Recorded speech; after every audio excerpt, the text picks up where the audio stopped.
Ladies and gentlemen, welcome to the council meeting tonight. This is the regular city council meeting of Tuesday, September the 13th, 2020. We welcome you. Call this meeting to order. Join us for the Pledge of Allegiance led by Councilman Brad Rundgren. I pledge allegiance to the flag.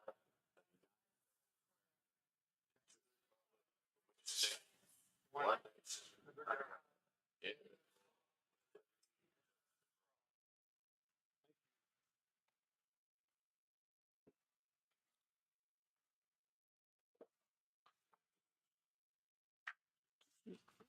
To establish the existence of a quorum, we'll have a roll call. Ward 1. Here. Ward 2. Here. Ward 3. Here. Ward 4. Here. Mayor here. Next item on the agenda is citizens to be heard. At this time, comments limited to 3 minutes will be taken from the audience from persons who have signed speaker's card located at the table in the back of the training room and service center and delivered to the city secretary before the meeting begins, or written comments received by 4 p.m. on the day of the meeting on any agenda item or any subject matter. They will be read and summarized in the minutes of the meeting. Persons wishing to address the council and who have registered using citizen participation form will have up to 3 minutes to speak. In accordance with the Open Meetings Act, council may not discuss or take action on any item that has not been posted on the agenda. While civil public criticism is not prohibited, disorderly conduct or disturbance of the peace are prohibited by law and shall be cause for the chair to terminate the offender's time to speak. I have several cards. Got one here on an item not on the agenda. Chris Chapman, is that right? Yes, sir. Would you step up there and give us your name and your address? Yeah, I'll be real quick. I'm Chris Chapman, address 27 Riviera in Rockport. I live in Austin. And I have Bev Gilbride and her husband, Willie. And there's about 20 or 25 of us that just started a brand new STR, short-term rental alliance of fellow stakeholders about short-term rentals. We know that there's starting big conversation, possibly some policy making that's happening. And there's about, like I said, about 20, 25 of us. We have a meeting tomorrow at the chamber. The chamber's hosting the organization. And we just want to let y'all know that we're here. And we've already made some good strides. Vanessa and I already visited. We've got a meeting tomorrow at 1:30. That's it. Right. Thank you. Appreciate it. It's the only one I have on items not on the agenda. Speaking on item number 7, Jeff Hutt. Can we wait till we get to item 7? No, sir. We're going to do it right now. We're going at the beginning. Yes, sir. All citizen comments are going to come at the front now. So you're doing like Fulton's doing? I don't know. Is Fulton doing that? The state statute says that we have the right to address you during start my time, because if we're going to go, I'm going to talk about this. State statutes say I have the right to discuss something when it comes up at the agenda item, before or after discussion. And we're going to play this game. You guys are going to take all comments up front, and then we're going to have to wait. We're going to take comments up front, and the items will be considered by the council, and we'll try to address your concerns. And then you're going to, like, once your agenda item comes up, 30 minutes later, you're going to remember what I said. You're going to answer my questions. We're going to try. Which I also have. How am I going to get to ask another question? You won't. I won't. I have the right. Do I not, within the state statutes, to ask you questions during an agenda and have, really? No, sir. I do not. No, sir. This is ridiculous. Your predecessor, Pat Rios, brought 5 police officers down here during the budget time. Your city council bullied you into going with one tax rate after you told them the no new revenue rate. It's a continuum of like corruption and deception. It's ridiculous. When is this time going to stop? So, do I get 6 minutes? I only get 3 minutes for both of them. You'll get 3 minutes each, yes, sir. Do 7 right now. Go to. Are you doing 3 minutes each? Yeah, he's got 2 separate I only have. requests. Okay. Forget it. It doesn't matter. This is a sham. You should be ashamed of yourself. All right, Jeffdinger regarding bid rejection.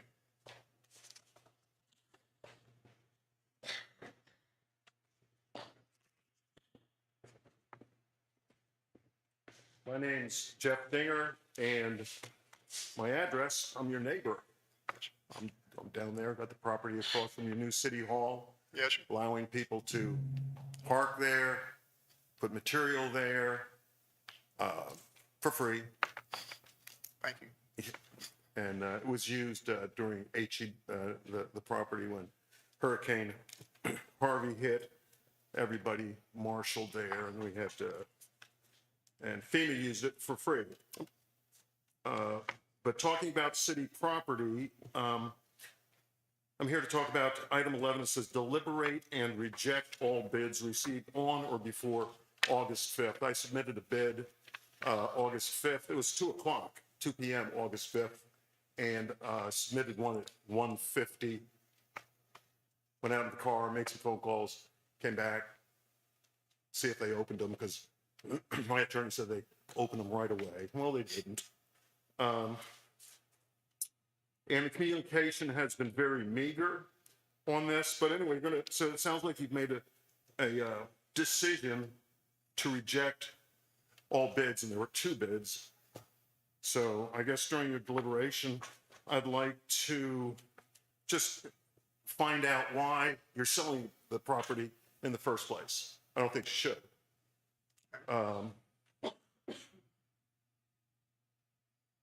And I would like to know why you put it on a bid process rather than just list it. You get more money on that, for sure. I'd like to know who bid on it, what the bid amounts were, and why they're rejected. Okay. One more thing. And this has to do, saw a video of Cole and the new buyers of Pearl Point. And it appears that a rubber stamp was made to do away with the exclusion of HUD vouchers. So now it appears that HUD vouchers, which are ductile, which are mailable, which are flexible, which have just been changed on May 28th to include Ukrainians, Afghans, non-citizens, that the rental standards now will be set by HUD. Am I wrong? Maybe the media can help me with that. That's about all I got to say. Well, but there's some, well, that's all I got to say. Thank you very much. Thank you, sir. I have comments from Evelie Von Vias of 933 Hickory Avenue. Ask if these be read into the record related to items 7, 8, and 9. For the record, I'm opposed to the 9.29 increase in property taxes and city increases. You're going to make it cost prohibitive to live and work here. I also have other comments that the person wrote that asked that the councilman from her ward read them. No, I'm just getting that out of the way.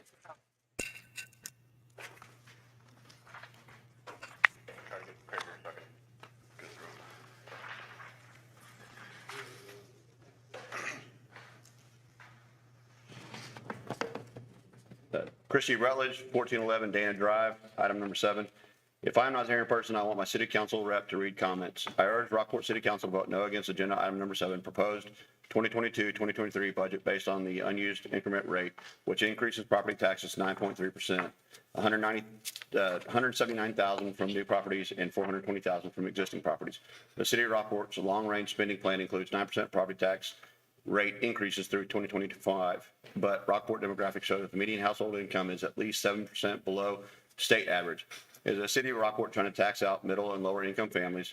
Municipal spending that requires large tax increases hurt average family the most. The wealthiest top earners can afford to absorb 9% property tax increases every year. Average families cannot. If average Rockport residents have to live within our budgets, why doesn't the city have to live within its budget? The reality is that Rockport taxpayers have to make hard choices. Some have to do without prescriptions, medical and dental care, medical insurance, eyeglasses. The city pool can be funded by hot tax, saving taxpayers $250,000.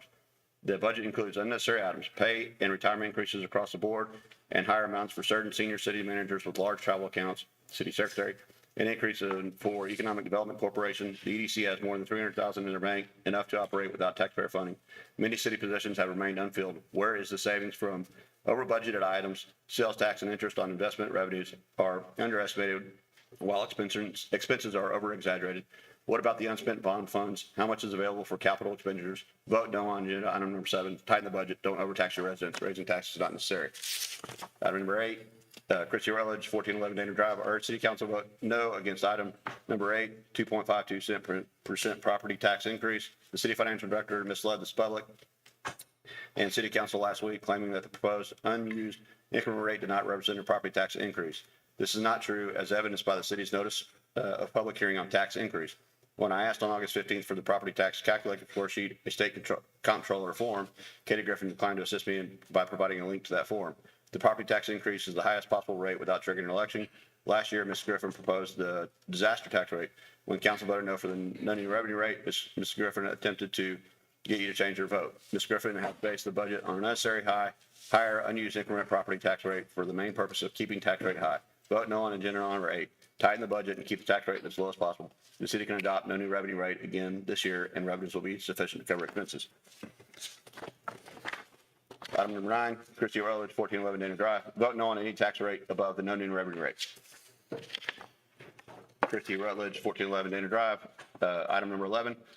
Vote no against agenda item number 11. The city needs $600,000 additional revenue according to the proposed budget. City Hall is valued at $600,000. The city must accept any offer to purchase the old City Hall and use the funds to offset tax increases. We have any others come in? Okay. Next item on the agenda is the consent agenda. And as soon as I find the right page, I'll read you what we said. Yeah. Yes, sir. Let me see that. All right, my second page in here. All consent agenda items listed are considered by routine or as routine by the city council and will be enacted by one motion. There will be no separate discussion of these items unless a council member so requests, in which event the item will be removed from the consent agenda and considered in its normal sequence on the agenda. Any questions or concerns? Wish to remove those? If not, I'll entertain a motion on the consent agenda. I move to approve the consent agenda. Do I have a second? Second. Have a motion and a second. Any further questions or debate? If not, call for vote. Ward 1, Aye. Ward 2, Aye. Ward 3, Aye. Ward 4. Aye. Mayor, aye. Consent agenda is passed unanimously. Thank you. Next item is regular item agenda number 7. Is written, deliberate, and act to adopt on first and only reading an ordinance of the city of Rockport adopting a budget and appropriating resources for fiscal year 2022, 2023, beginning October 1st, 2022, and ending September 30th, 2023, in accordance with existing statutory requirements, repealing all conflicting ordinances containing a severability clause, and providing for an effective date. In regard to this item, a question has arisen concerning possible, hang on, let me get my notes down here. I'm sorry. Yes, I have it written out. Anyway, considering possible conflict of interest with a council member, because of that, we are going to handle this in 2 separate motions. The first motion that I'll entertain in a moment is to pass the budget as written with the exception of line item 01-602-2049.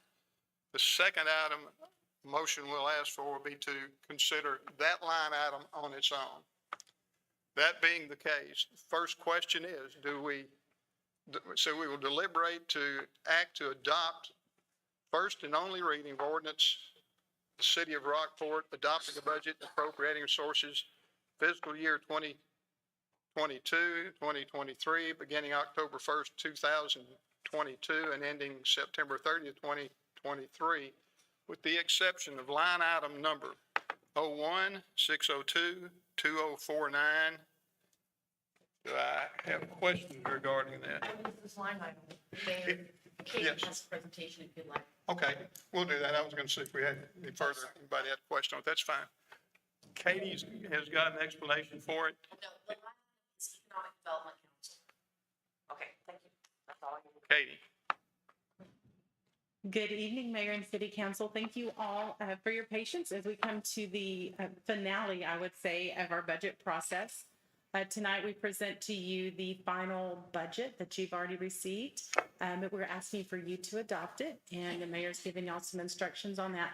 What we're presenting to you is the fiscal year 2022-2023 budget and the proposed tax rate. So as we've discussed, hopefully this works.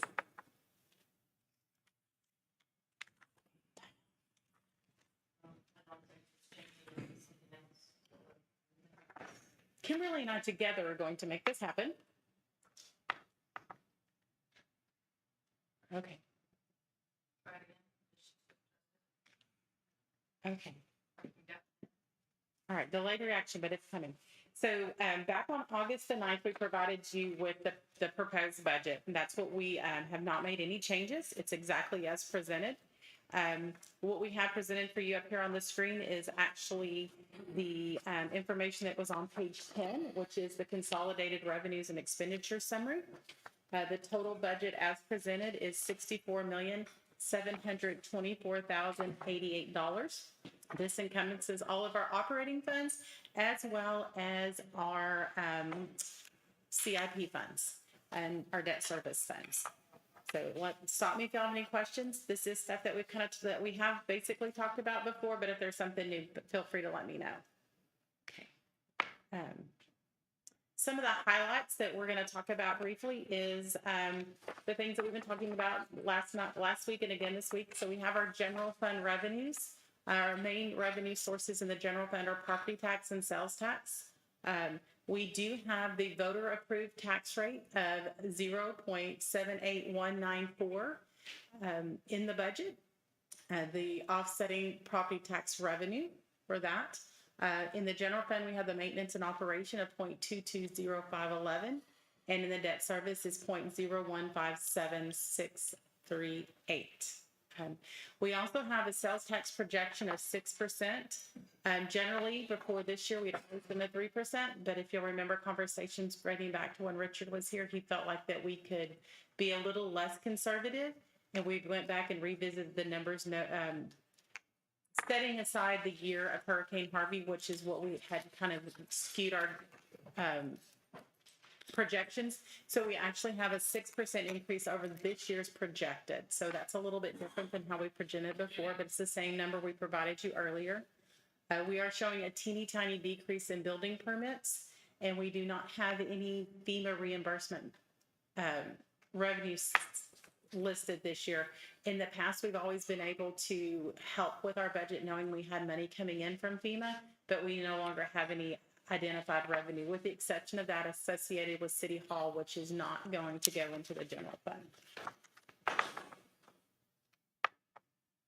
And on the, so this is the fun slide. So we talked so much about property tax. I wanted to give you guys a couple slides as to how we came to the number we came to.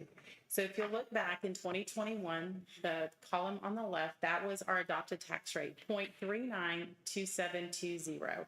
And that was off of a taxable value of 1.564 billion. Our calculations, and I'm going to show y'all those in just a moment, gave us the 2022 no new revenue rate of 0.352885. And the unadjusted voter approval tax rate of 0.352522. Through discussions, through budget workshops, and the need in order to provide the services that our citizens are requesting, we used the unused increment rate for 2022, and that added about 2.5 cents to our original tax rate, and that brings us to 0.378149. That is, again, the tax rate that is within your budget, and it is also the voter-approved tax rate as certified on Texas Comptroller Form number 50856. It is certified by Anna Marshall, the county tax collector. So I know it's kind of tiny and it's hard for you all to see, but there is a link on the city's financial transparency webpage that takes you directly to the county's database for the last 5 years of this calculation worksheet is stored. But I'm happy to answer any questions. The part that's kind of, oh wait, that didn't work. So I'm going to try to describe. So there's the big box and there's the little box just above the signature. The top, It was the top one. It moved it on me. no, the very, very top. It doesn't work properly. Okay. So anyways, I'll just tell y'all where it is. So, and it's kind of hard to see and I apologize that it's little, but the narrow box with the dark line on the top and the bottom just above Ms. Marshall's signature, that is the final calculated rates that we presented to you just a second ago on that slide, the no new revenue, the voter approval rate, and they actually show the de minimis rate. So this is what the final certified rates are that come from the county. And what they do is they verify all of our calculations before and make sure that we've used all the right numbers, and then they certify it and present it to us. And they do keep 5 years of this on file. So do we have any questions? I got one more fun slide for y'all. So we kind of talked, I believe it was last council meeting and maybe a little bit in the workshop about the history of our property tax rate. So the top one is a history of the property tax rate. You'll see that it steadily climbed up until 2018, and then it has stepped its way back down. The far right column is 2022. That's the rate that we do have included in the proposed budget. And correspondingly, you'll notice the graph on the bottom is actually the property assessed values. And you'll see that that has somewhat stair-stepped and steadily increased with the exception of the year following Hurricane Harvey. But they kind of go opposite of each other. So I wanted to give you all that visual so you understand why we do what we do and give you some of the information that we work with as we put together these projections. Continuing on in our budget highlights, we have the general funds. These are some of the items that we've talked about.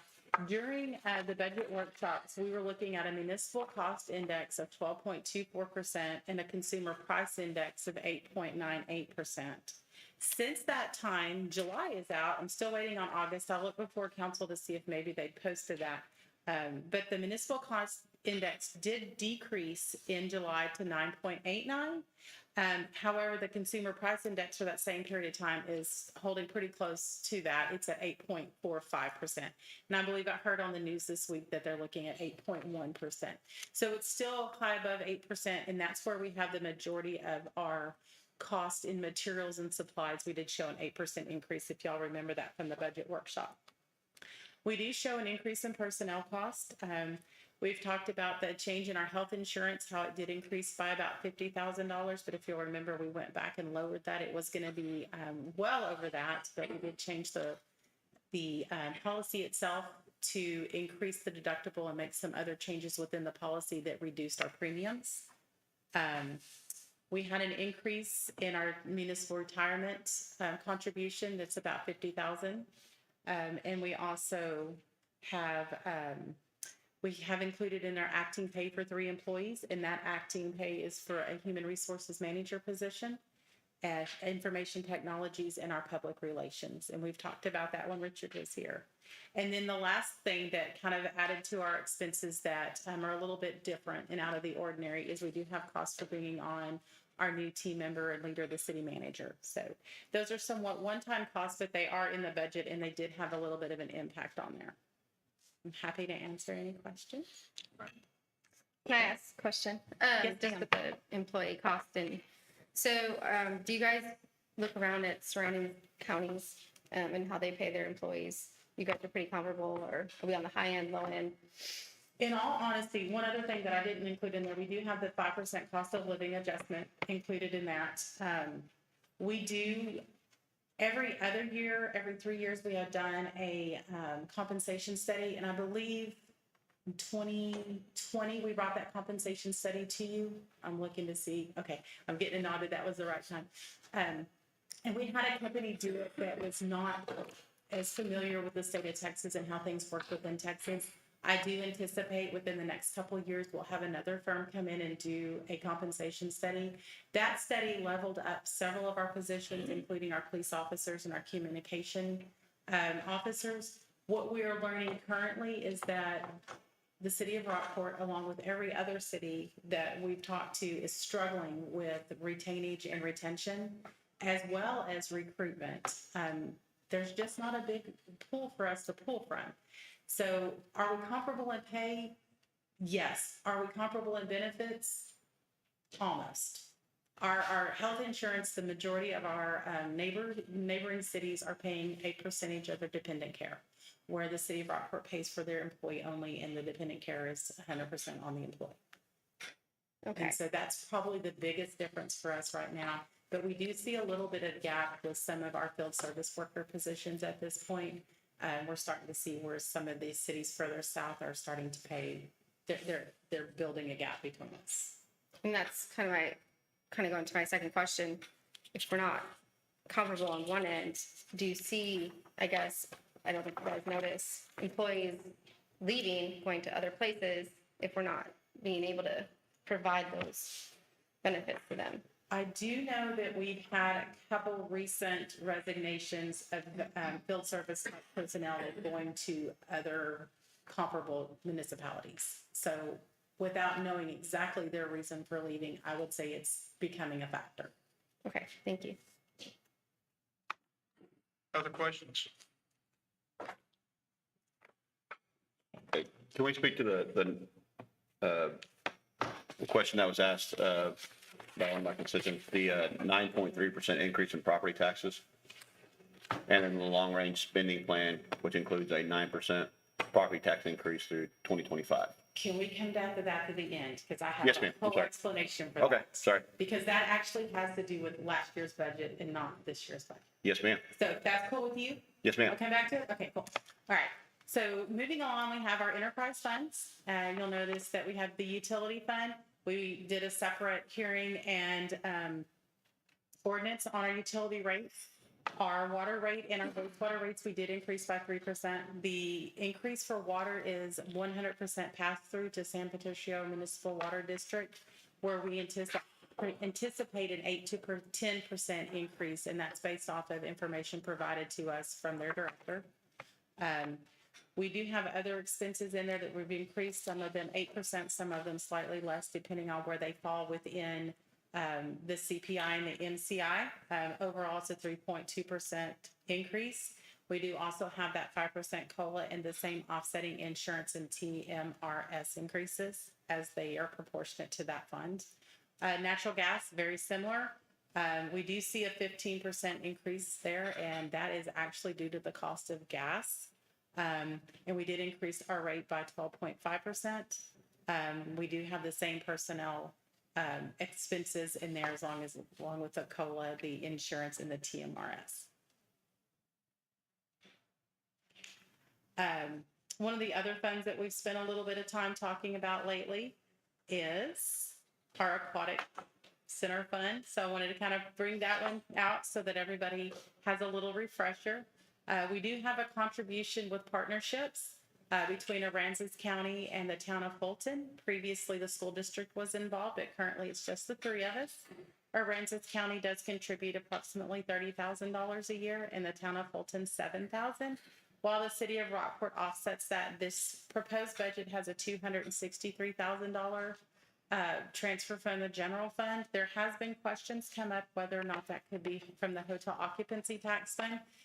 It could, provided it meets the proper criteria. and it's documented how those heads are put in beds associated with that request. It goes through the same process with you guys that the other entities have put, but it could, that's a conversation we could have, and that budget could be amended at a later date. So that's something we can bring back to you if you so choose.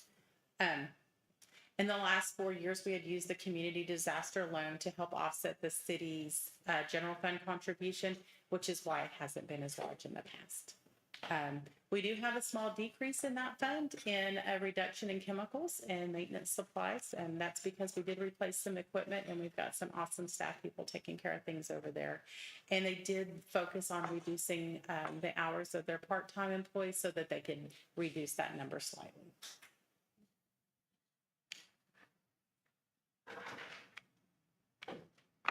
Okay, one of the questions that we came to the other night had to do with our fund balance. We talked about our fund balance policy that's in place, and if you'll remember, we have, our current policy says for our operating funds, 180 days of operating capital, and for our hotel occupancy tax, actually 365 days of operating capital. We start this page out in the top left corner. We have the audited beginning fund balance. Those are the same numbers we referenced last week. That's found in the city's FY 2021 audit that we presented to you all earlier in the summer. So you'll see that's where we have the general fund started out the current fiscal year at 4.4 million. I used the exact same numbers that were in the budget so that there would not be any variance. But as we talked about last time, we do not anticipate seeing a positive increase in the general fund's fund balance this year. But the first box is the current fiscal year that we're in, 21-22. And then that rolls down into where we estimate we will end up on September 30th of this year, which is just a few days away. That rolls into your first column on the bottom box. And it rolls over and tells you, where we think we're going to come out. This is based off of what the budget is. Like I said, the estimated year in balance is not tied down. That's going to change. It always does. And it even changes after I change it when the auditors get finished. So just keep in mind that right now, this is based off of what we presented in the budget, but we've already, we know that the year-end projections are changing. Because the departments are still wrapping up projects and we have a lot of boots on the ground and a lot of things happening right now. But if we were to use the exact same numbers that we have used in the budget document, we're going to show a slight increase to our estimated general fund balance, but we're still going to be shy of our 180 days. So just wanted to share that information with y'all so that it was actually a visual, because I'm a visual person. I like to give you visuals. Really quick, because I cannot see it. Days of working fund balance, what's that number? General fund. The days of working fund balance, currently we have 125 days. We're looking at maybe 132 days next year, depending on how we end up. So we're short, like we talked about, 45, 50 days. Thank you. So. That was all of them. Okay, so Brad's question? Go ahead. But I have a novel. So that question relates to the FY 21-22 operating budget, the one that you all adopted about this time last year. We put together a budget book, and on page 221 of that budget and 222 is a multi-year forecast. In that multi-year forecast, we use different projections. And the second page tells you what those projections are, and the first page gives you a visual of those projections. And in the property tax line item, we use a 3% year-over-year increase in the property tax revenue. There's a bullet point on the narrative that says property tax rate. That was a typographical error. It should say property tax revenue. And so if you have the 3% from 22-23, 23-24, and 24-25, that's where the 9% that's being discussed is coming from. And I know there's another question, Brad, help me with it. Not a rate increase, but a revenue increase, A revenue increase, yes, sir.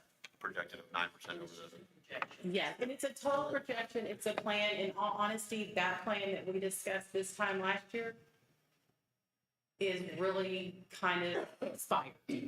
And so we have new plans and new projections as we go through this process. And then based off of today's actions, we will build that next 5-year plan that you will see come through. We have pointed out in the past, and also it's important, I think, that you hear, if you haven't been to council meetings like this in the past, this council sitting right now cannot have an effect on next year's tax rate. We can't set it. There's nothing that can be done by us when we present a budget or when we pass a budget that says what it will go to next year. That will possibly be an entirely different group of people, or at least 2 or 3 of them be different. So this council can't do that. It is year to year. The council that sits that year makes the determination on what budget is passed. And we couldn't say it's going to go up 3% each year and 9% over 3 years. That is not legal or practical. So I also want to include on those projections, not only do we do projections for our revenues that are very conservative, we do extremely conservative projections on our expenditures.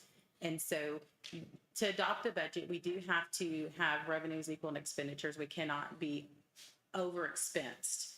And so we do look at those line item by line item and do multi-year projections. What is provided in the budget document is somewhat of a summary of that multi-year line item projection. All right. The second part of that question would be, the proposed 2022, 2023 budget based on the unused increment rate, which increases property taxes 9.3%. Okay, so it increases property tax revenue.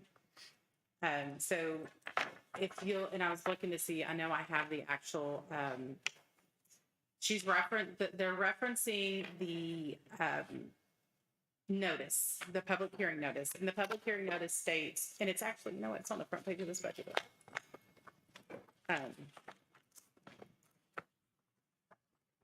So on the front page of our budget book, which is what our public notice says, it basically tells you the budget will raise more revenue from property tax than last year's budget by an amount of $600,140, which is a 9.42% increase from last year's budget. The property tax revenue to be raised from new property added to the tax roll this year is $179,789. So what that basically tells you is that your property tax revenue is increasing. That increase is the total revenue from property tax. That is split between your general fund and your INS fund. So, but it is actually revenue. It's not stating that the tax rate itself has increased by 9.42%, but it's actually the revenue that is derived between the calculation of the property tax rate and the appraised values. Right. If my math is correct, by the rate last year and the rate this year, we actually decreased 3 point something percent. Correct. The rate itself did go down. However, the revenue derived from the rate did not, because it is a calculation that gives us that actual Through revenue. the evaluations. Thank you. Other questions? If not, again, we're going to look at 2 separate motions. The first motion that I will ask is that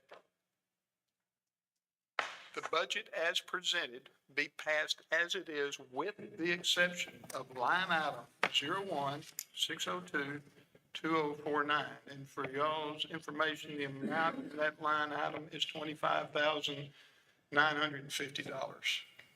I move to adopt the ordinance adopting the budget except for general fund 01-602, line 2049, concerning the Economic Development Council.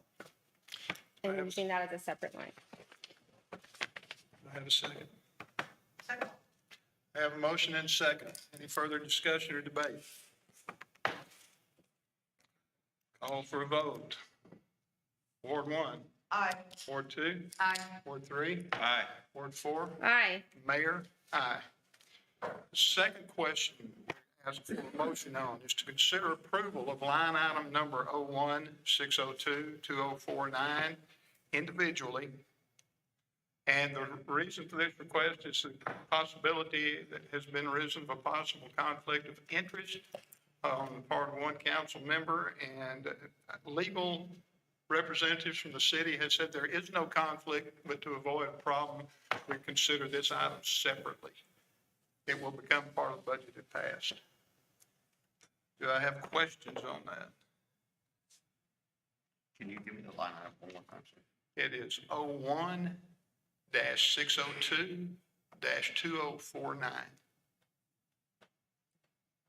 01-602-204. Yes. I move to approve line item 01-602-2049 as presented in the budget. Second. I have a motion and a second. Any further question, debate? Not, call for vote. Ward 1, Aye. Ward 2, Aye. Ward 3, Aye. Ward 4. I am abstaining from voting on this matter due to conflict of interest. Mayor, aye. Motion passes 4 with 1 extension. All right.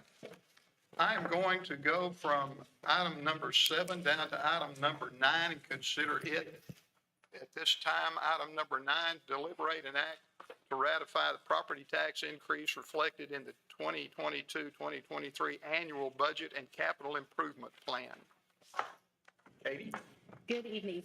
Item number 9 is a formality that we're required by the state statutes to do anytime we have a revenue increase derivative from property tax. So as we just recently discussed, the proposed budget, and which is now our adopted budget, does reflect a property tax increase. And so in order for that to take place, we do have one more step, and that's to ratify the budget with the property tax revenue increase. And so that's what we're asking for you to do in this agenda item. Questions? I have a question. Why are we not adopting the tax rate before we do this one? I can respond to that. Can you all hear me? Yes. Okay, you just can't see me. Sorry about the camera. Allison, can you state who you are? Sure, I'm Allison Bastian Rodriguez, and I am counselor. I'm with Jeffdinger, and so I'm with the attorney's firm. And the reason is whenever there's an increased amount of revenue to be achieved from the budget, then it's just a formality that this has to come before the adoption of the tax rate, and that is actually as per statute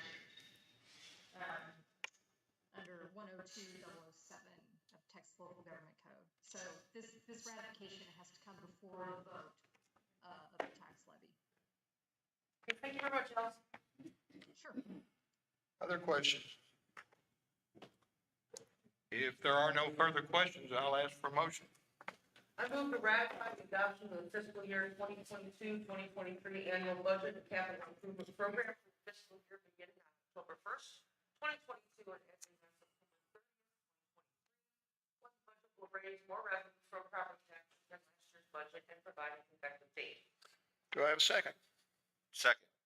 Have a motion and second. Any further questions or debate? If not, a call for vote. Ward 1. Aye. Ward 2. Aye. Ward 3. Aye. Ward 4. Aye. Mayor, aye. Okay, going back to number 8. Deliberate and act on second and final reading of ordinance for the city of Rockport approving the assessment and renditions for the 2022 taxable property as submitted by the appraisal district, levying a tax rate for $100 valuation for the city of Rockport, Aransas County, Texas, for the tax year 2022 of 0.220511 for the purposes of maintenance and operation, and 0.157638 for the payment of principal and interest on debt of the city for a total tax rate of 0.378149 and providing an effective date. Good evening. So this is the final step in our budget process, the absolute final. And so what we are doing here is we are actually adopting the 2022 tax rate that we just discussed. And in addition to adopting the tax rate, it actually gives us the authority to do the tax levy so that come middle of October, those tax bills actually are distributed by the county for us.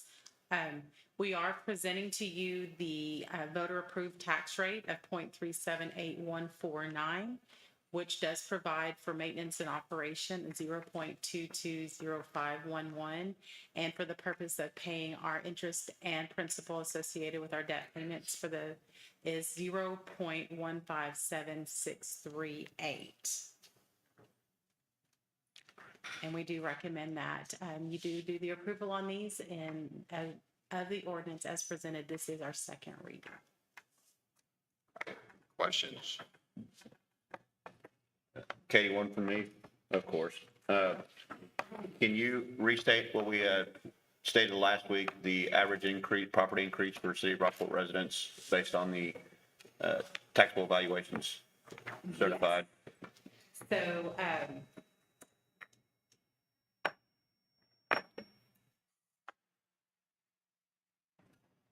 okay, we'll try that again. So, if we looked at the comparison, currently the average taxable value is $273,658. That is it for 2022. Where in 2021, the average taxable value was $248,000. So if we look at the concept of comparing the two, you're going to see an increase of approximately $60.74 on the average home. If it falls within that category. Some we have that are a little bit more expensive and some that are a little less expensive, but on average, we're going to see about a $60.74 tax increase for the city's ad valorem. And that would be only if your appraised value increased. If your appraised value remained the same or obviously decreased, you may realize an actual savings. That would be correct. Based on the tax rate. On the rate itself, correct. Okay.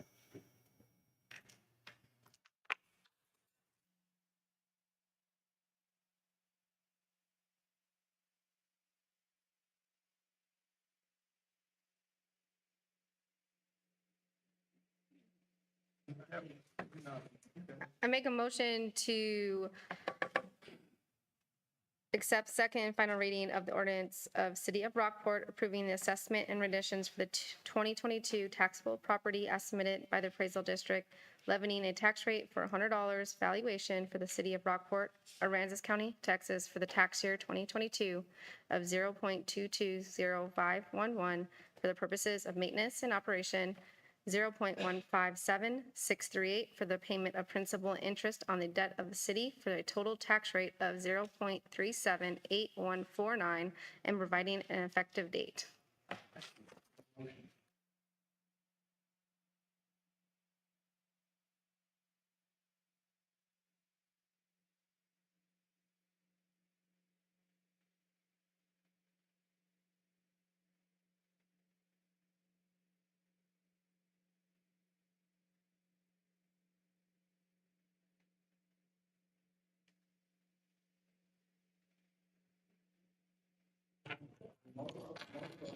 DIR contract, DIR PSO 4101. Savings Solutions, HGAC contract EC07-20. Authorizing the city manager and Desmond Schroller to negotiate and execute all necessary documents. Lee? Mayor, council, thank you for your time. I'm pleased to let you know that the Communications Board has approved and given me the authority to move forward with the build of the backup communications center. The good news is cutting the cost under half, well under half. As you recall, the original cost was over $800,000, and we've minimized that. I've eliminated some extra stuff, the electrical grounding and some networking and such like that, that I feel like we can build later or bring from the current center if we have to. But the cost is down to $386,422. 386 total. That includes the entire radio system, the entire Motorola radio system, which would allow us the ability, of course, to communicate with all first responders in the city, the town of Fulton, and the county, law enforcement, EMS, fire, and any other services, public safety agencies that came in, as well as the 911 system. So those are the main things that I feel that if we had to leave downtown at 714 East Concho and come here within an hour to get everything turned on, set up, and we're in full operation for emergency response via radio and 911 services, of course, for our citizens, so that we can continue operations, whether it be for a gas leak at our building that has happened in the past, or we evacuate for a natural disaster. I think that if we, sir, 2, it's actually just 2. My thought also, because there's lots of other stuff that goes with the positions, but I feel like we could move equipment over here as soon as possible if we needed to. We've got 4 working stations there now. We operate 2 24/7. We can operate 3 or 4 or more. We also know that, as we've talked, Mr. Donahoe has allowed for us to have a room here, 2 rooms, 1 for the employees set up and 2 for the network and the network equipment and the radio system and the racks for all the equipment that would require us to and allow us to run 24/7 operation out here in the event that we have to leave downtown. I ask for your support.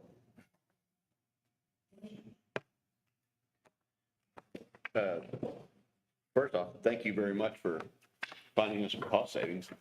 That's an amazing job. I know we cut some of the, workstation down, but there's quite a bit of cost savings in there.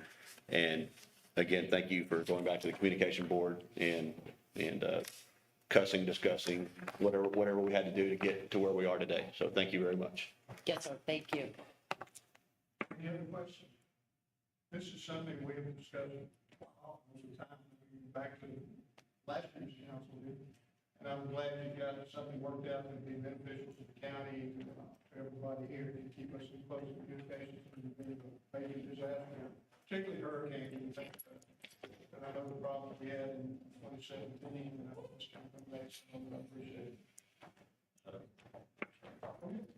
it.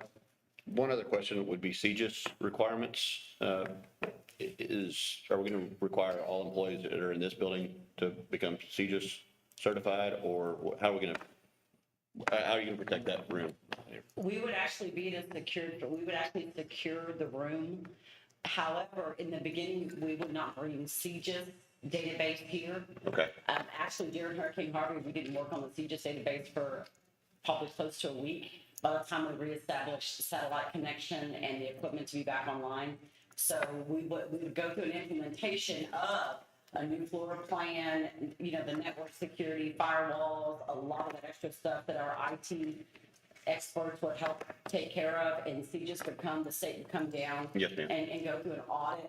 However, in the beginning and with this proposal, I'm not asking for us to bring CJIS data over here at the time. Okay. In the event that we need to, yes, sir, we would have lots of guidelines to go through. The cost there's not a huge cost in that from the state per se. It would be more the equipment and what IT has to do to maintain CJIS compliance here. Okay.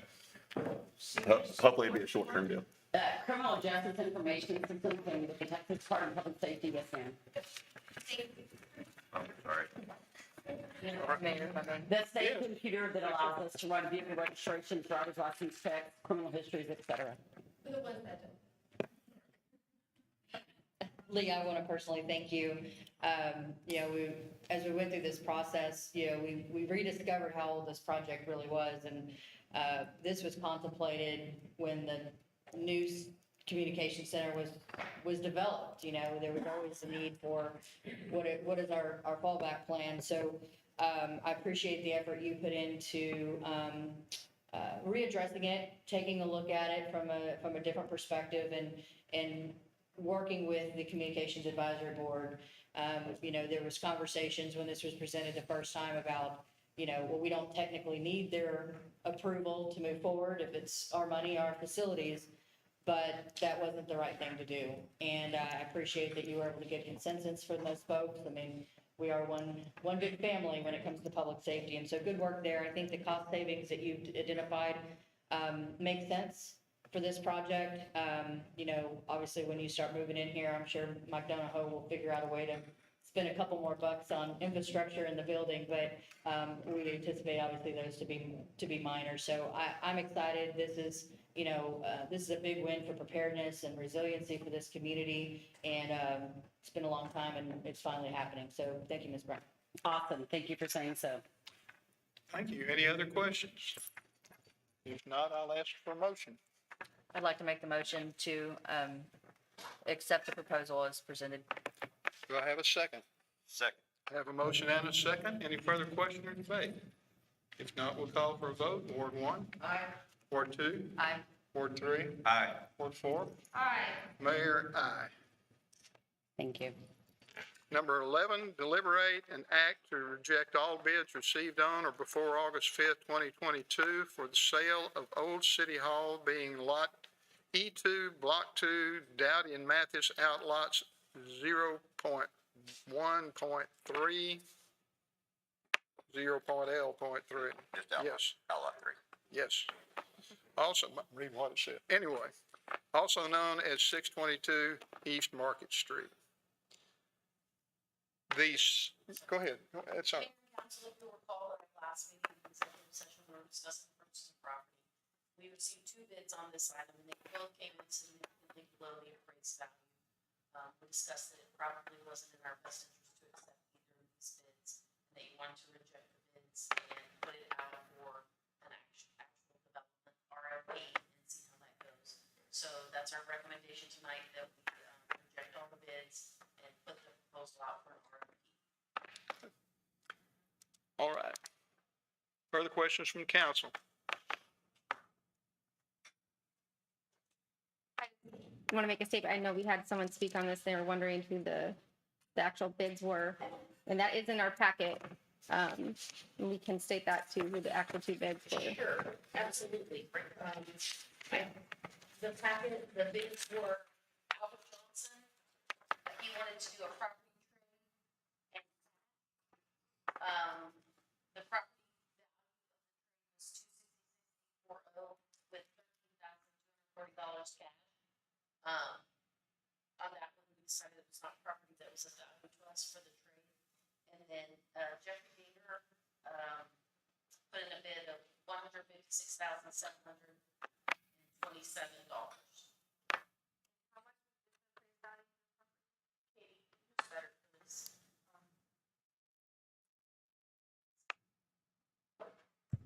I don't recall the exact dollar figure, but it was higher than either one of these. Just over like 400. It was over 4. 438. The appraised value is over $400,000 Yeah. for the lot. Okay. And that was done by an appraiser. That's not the tax roll, that's the appraised value. Thank you. I just want to make sure those questions were answered. Any further questions? If not, I'll call for motion. Worth. I move to act to reject all bids received on or before August 5th, 2022 for the sale of Old City Hall, being lots the east half of 2, Block 2, Dowdy and Mathis outlots, outlot number 3, also known as 622 East Market Street. Teresa? And to do the RFP for development. And to initiate an RFP for development. I'll second that too. All right. We have amended motion seconds with it. Any further questions? Call for vote. Ward 1? Aye. Ward 2? Aye. Ward 3? Aye. Ward 4? Mayor, aye. Next item on the agenda calls for an executive session, which is not necessary. Therefore, I'll call for a motion to adjourn. I'm sorry. Well, yes, we do. I'm sorry. In fact, I was asked about that just a little while ago and made myself a note and didn't look at it. Kate, Let's see, Ward 1, well, we're awesome. Let's see, there's a sidewalk sale this weekend on Austin Street. And DFW will also be burning burgers, so let me put that, so come down and get a burger. We've got the South Rockport Neighbors Meeting Thursday night, 7 o'clock. And we, address escapes me right now, 732 South Pearl. I think that's the right one. Great people. They are going to be doing a little May presentation. We've also got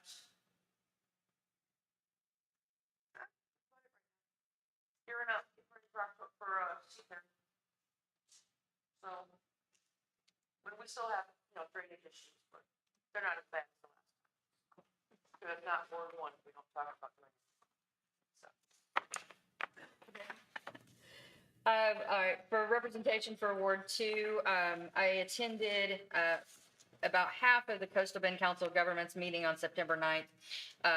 They discussed the method of distribution for the Texas General Land Office Hurricane Harvey Community Development Block Grant of about $180 million for the region. And I'll defer to Mayor here, and he was our primary representative if he's got anything to add on that. I also attended with the mayor on September 12th, the Stormwater Floodplain Management Advisory meeting, or committee, and there was continued discussion about Tule Creek watershed plan potential and request for the county to pursue a grant for that. And also I believe there was action to come back for a formalized agreement between the entities pursuit of that project. And again, defer to Mayor as the primary representative on that. Beyond that, we had, with my extra spare time, I also serve as a member of the Brands County Livestock Booster Club and served as Master of Ceremonies or Mistress of Ceremonies. How does that work? MC Saturday night, and raised a lot of money, had a great time for the 4-H livestock kids, and appreciate the mayor being there and Vanessa for coming to join us and taking part in that important event. great. Okay. Appreciate it.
Push it on and it goes off. I think I don't push it far enough. Anyway, we had a meeting in Victoria that the best interest in the whole thing was that Todd Hunter was there and spoke extensively about the work coming up from the legislature and things that will be going on of, I think, probably serious interest to most of the people in Rockport as well as people between here and what may one day be a nice bridge was concerned about the bridge and what might happen with that bridge. Chairman Hunter said that in his opinion, he believed that by the end of this month, there should be people sitting down talking responsibly about how that can come back under construction and get some things done over there. And they're hoping that that will work. That is nothing ironclad that says it will happen, but he believes it will.